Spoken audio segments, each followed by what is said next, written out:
A new Fox News poll shows the Republican candidate Glenn Youngkin pulling ahead of Democrat Terry McAuliffe by 8 points among likely voters. That's less than a week before the election.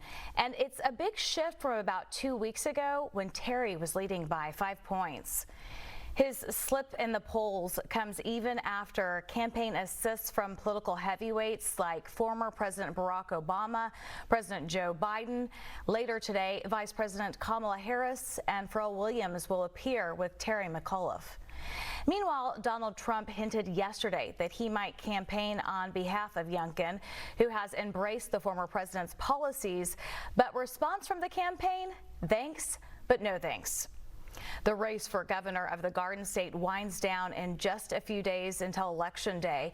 New Jersey Governor Phil Murphy is in a tight race with Republican challenger Jack Ciattarelli and is in an election. This one is with national impact. New Jersey and Virginia are the only two governor's contests in the country this year that set the stage for the 2022 midterm elections. But Democrats are still at odds about passing President Biden's massive spending bills. They are critical to his agenda as president. So can this impact upcoming elections? Joining us now to discuss the issue is Mondale Robinson.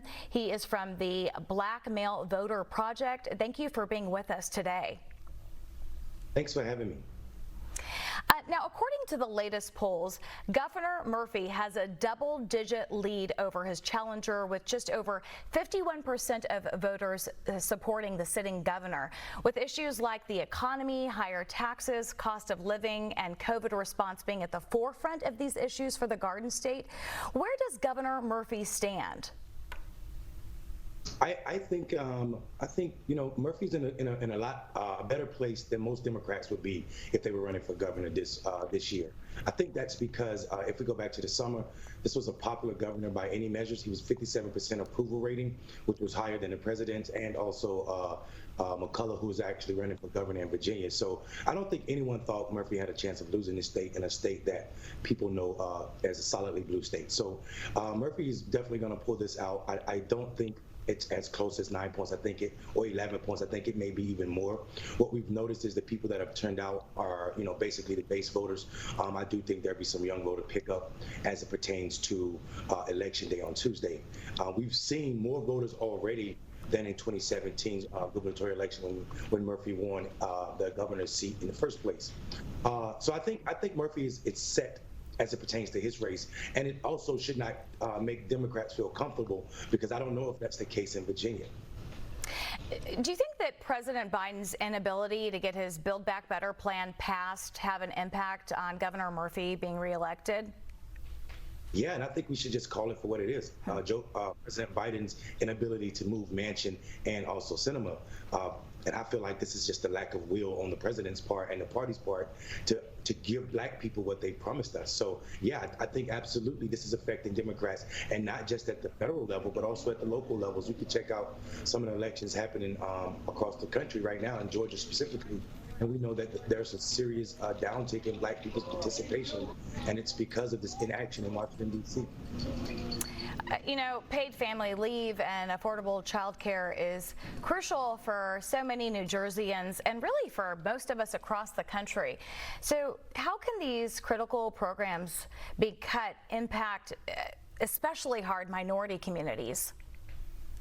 Yeah, I think cutting these programs is actually diverting from what was told to the base during this 2020 election cycle. And I think the damage of that will be beyond 2022 election cycle. I mean, Donald Trump is going to run for president in 2024, and not delivering on this Build Back Better plan could cost us the White House as well. Republican opponent Jack Ciattarelli has had a lot to say about social issues, saying that the black community has been marginalized for decades and that he's focused on bringing economic development into these communities. So what, would he need to do as governor to address these big issues? Do more than lip service. If he was to be governor, I think Republicans like to say things that their party don't really support when they're running for race. Democrats, black people don't vote for Democrats because we are blind or we are uneducated. We are the largest voting bloc for the Democratic base, and it's not for nothing. So right now, the Democrats have seen that we are holding their feet to the fire, and if they don't deliver, their candidates will pay the price in 2022. Republicans can stop trying to use money to motivate black folk as if we're not paying attention to what their national party is doing to prevent us from voting all over this country, and also so many other horrible things like harming our sisters when they make abortion illegal in states like Texas and Georgia. So we're not a dumb electorate. We are actually, I would say, the way that we vote is definitely leaning towards probably one of the most educated voting blocs in this country. Yeah, definitely trending that way. You know, Governor Murphy says that Cheddarelli is a supporter of Trump and his policies, and it was really undergoing, or undoing rather, progress in New Jersey. So is Murphy doing a good job of addressing the need for critical justice reform, issues like affordable housings and policing issues? Yeah, I think there's a ton of space for Murphy to grow as it pertains to what he needs to be doing for his black residents in New Jersey. I think, though, he should take a page for some of the cities in New Jersey. We know that New Jersey is home of one of the first cities to defund the police, and we saw crime go down. So he should take a page from that and start adding it to his platform. And absolutely, there's a lot of space to grow as it pertains to what people need to be making for a livable wage in New Jersey, what people need to be doing as it pertains to being protected from out of control racist police officers and policies. So do you think the Democratic Party is setting themselves up to possibly lose the 2022 midterms? Inaction is definitely a factor in losing control of the Senate and also the House in 2022.